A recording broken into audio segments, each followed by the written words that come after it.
La visite a débuté à l'école technique professionnelle Sisaki Gobe.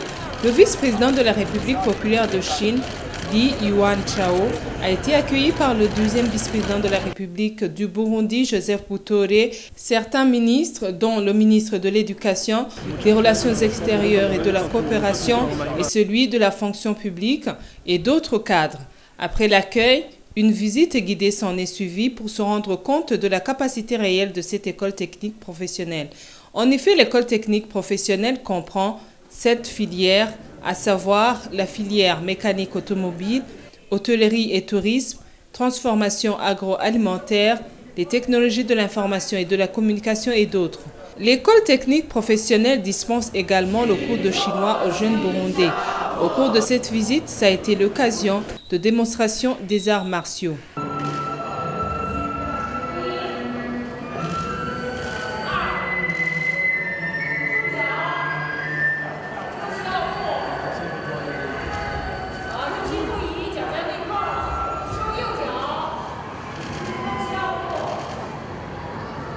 Après la visite guidée, ils se sont rendus à l'école d'excellence dans le quartier Mirango en commune Nahangwa.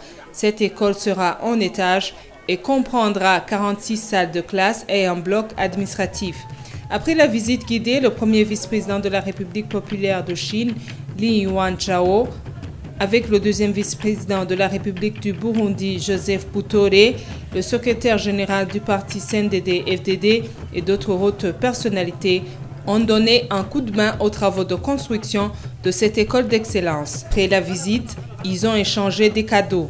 Li Yuanchao, vice-président de la République populaire de Chine, en compagnie du deuxième vice-président de la République, Joseph Butore, et d'autres personnalités, ont clôturé leur visite de ce matin au chantier de la présidence en construction à Gasenyi, en commune Mutimbuzi, c'est en province Bujumbura. Les ingénieurs leur ont montré l'état d'avancement des travaux et les effets graphiques des différents services qui vont abriter la présidence de la République.